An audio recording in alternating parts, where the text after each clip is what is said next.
Ustaz Abdul Somad itu seorang pendakwah, perlu diluruskan. Coba lihat bunyi ayatnya. Ud'u ila sabili rabbik, ajaklah orang ke jalan Allah. Yang dimaksud dengan dakwah itu mengajak orang dari jalan setan ke jalan Allah. Abdul Somad tadi di masjid Al-Latif. Di masjid kira-kira yang udah di masjid itu orang baik apa orang jahat? Orang baik. Sekarang ngomongnya di depan kafilah solihin. Orang yang sudah baik. Makanya selalu saya katakan, saya bukan da'i. Saya bukan menggeluti dakwah. Saya hanya ngajar pada orang yang sudah baik. Lalu yang hakikat dakwah yang betul-betul ngajak orang ke jalan Allah itu siapa? Di antara komunitas ini, dia tidak LCMA, dia tidak ustadz, dia tidak hafal Quran, tapi sebenarnya dialah yang da'i itu. Karena dia yang mengajar secara face to face, MLM, mulut ke mulut, yang kawannya sebelumnya di jalan Sakau, menuju jalan Surau.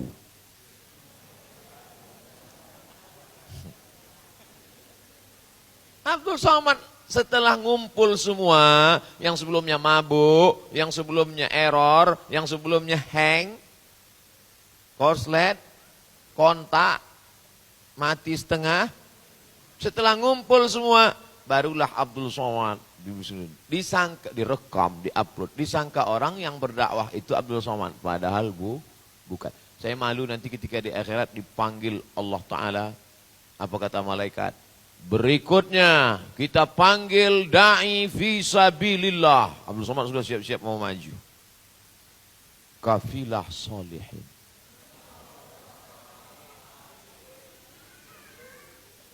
Da'i fi sabilillah. Sudah siap-siap lagi mau maju. Musawarah. Da'i fi sabilillah. Sudah siap mau maju lagi. Muslim United. Saya ya Allah, ente enggak masuk. Karena ente enggak pernah ngajak orang dari jalan diskotik, dari jalan setan, dari jalan maksiat. Ente hanya menceramahi orang yang sudah baik. Jadi jangan sepelekan peran teman sahabat kita. Dia tidak pernah tablik akbar di stadion yang 100.000 orang. Dia tidak punya viewer, follower seperti followernya. Dia tidak pernah menjadi orang yang viral, tapi di catatan malaikat nama dia tak pernah berhenti disebut-sebut. Malaikat sudah lama ingin berjumpa dengan dia. Dan ketika dia meninggal dunia, pintu-pintu langit bertanya, mana orang yang amalnya dicatat tidak putus? Karena dia yang disebut Nabi, ayyahdiyallahu bika rajulan wahidan, satu orang dapat hidayah karena engkau, khairum min humurin na'am, lebih baik daripada engkau memiliki seekor unta yang merah. Mudah-mudahan sahabat-sahabat masuk dalam golongan itu insyaallah.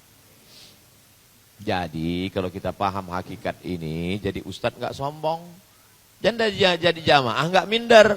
Kalau kita paham hakikat dakwah ini, jadi ustadz enggak angkuh. Dan jadi jamaah pula tidak rendah diri.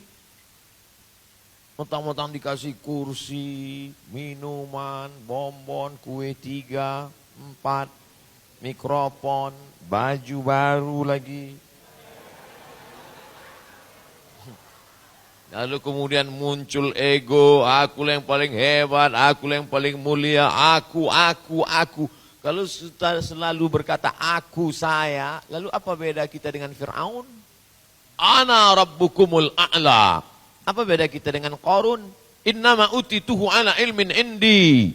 Apa beda kita dengan iblis? Ana khairum minhu. I am better than him. Apa bedanya? Ternyata habis makan kue ini lancar bahasa Inggris kita. Oleh sebab itu maka pahami hakikat dakwah, mengajak orang. Walaupun hanya menyelamatkan sehelai rambutnya, walaupun hanya menyelamatkan lehernya, menyelamatkan tengkuknya, menyelamatkan lengannya. Dengan tidak pakai Quran, tidak pakai dalil, tidak pakai hadis. Hanya teguran saja. Mbak, cantik ya kamu. Tapi kalau dibungkus kain kapan nanti gimana? Lembut tapi mengena. Daripada berapi-api, enggak kena. Ya enggak matang kalau enggak kena api. Oleh sebab itu maka pahami dakwah ini dengan baik.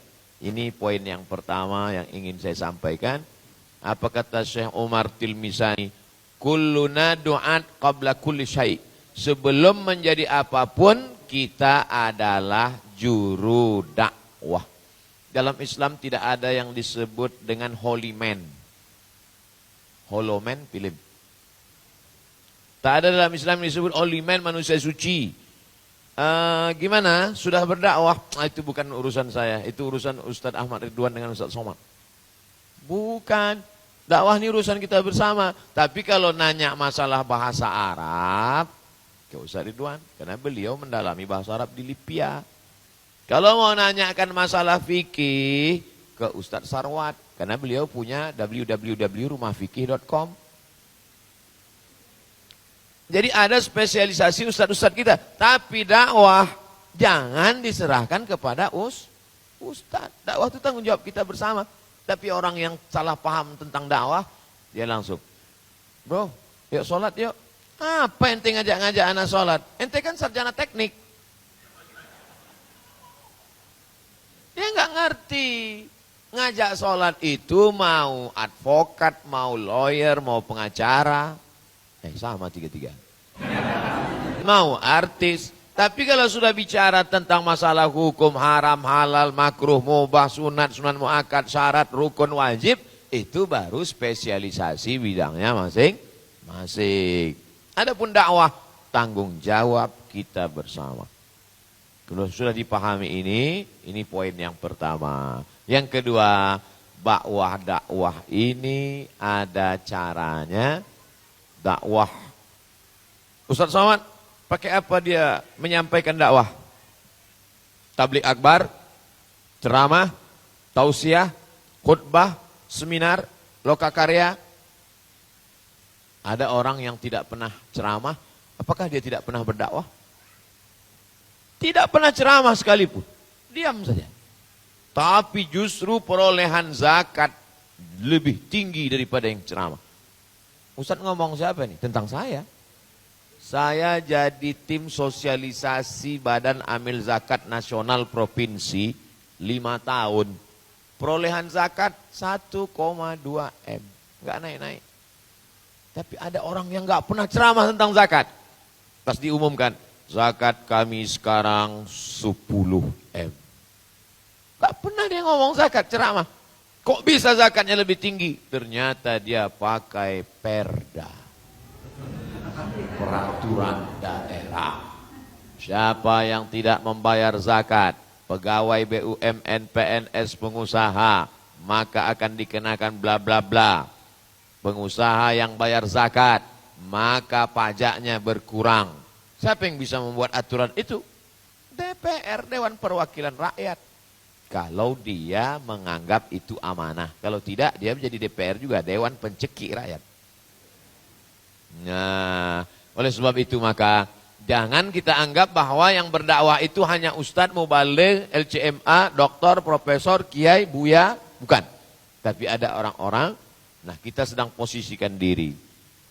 Mungkin ada di antara adik-adik, kawan-kawan, sahabat-sahabat yang 5 tahun ke depan mungkin dia mencalonkan dirinya menjadi anggota legislatif. Atau menjadi calon wali kota, calon bupati, calon gubernur.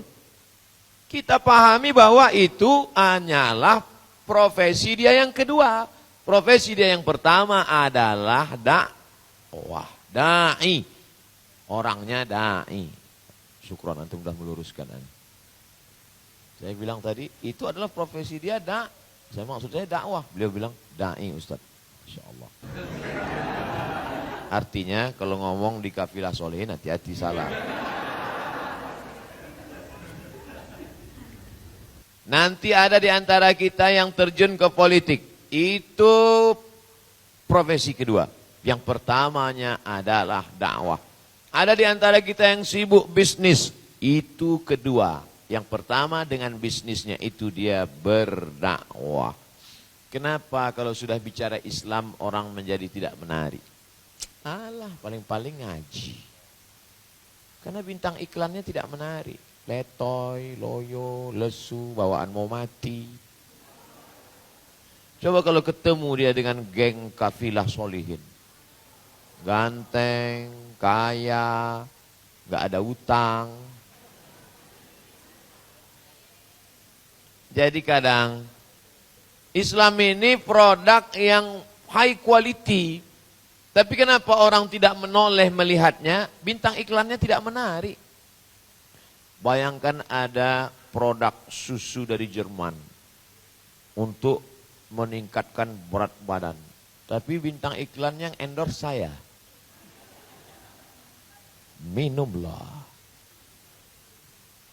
Diminum 3 kali pagi, Anda akan sehat. Orang nggak percaya. Oleh sebab itu maka tampillah, apa kata ungkapan ulama Mesir, al-Islam mahjubun bil muslimin. Cahaya Islam yang terang benderang itu terhalang oleh siapa? Oleh orang Islam itu sendiri. Bicara tentang kemapanan ekonomi, hidupnya morat-marit. Bicara tentang kebersihan, kotor jorok minta ampun. Pergi kita ke tempat teman sebelah kita, sampai bolak-balik nanya security, Pak, di mana toilet? Pergi ke lingkungan tempat kita, nggak perlu nanya, tarik aja napas panjang, langsung ketahuan di mana. Padahal kita bicara Islam agama yang bersih. At-tahuru syatrul iman. Kebersihan, kesucian setengah dari iman. Tapi tidak ada real nyatanya. Mana contohnya itu? Islam itu menampilkan al-Islamu ya'lu wa la yu'la alaihi. Islam itu tinggi, tidak ada yang melebihi tinggi Islam. Mana dia? Realnya mana? Nyatanya mana? Prinsip kebersihan, prinsip persamaan antar manusia, prinsip kesamaan di depan hukum, prinsip tentang tolong menolong. Mana dia? Orang mau melihat secara nyata. Maka yang namanya dakwah adalah bukan hanya ceramah, khutbah, tablik akbar. Ini salah satu sarana dakwah. Maka coba merenung sejenak, saya bisa apa? Oh, saya bisa ngomong, berdakwah melalui lisan. Saya ngomong nggak lancar Pak Ustadz, tapi kekuasaan saya punya. Berdakwah dengan kekuasaan. Saya ngomong nggak bisa, kekuasaan pun nggak ada, tapi harta punya. Dengan hartamu. Saya harta nggak ada, kekuasaan nggak ada, ngomong pun nggak bisa. Mati aja lah. Untuk apa kau hidup? Buat semak dunia ini aja.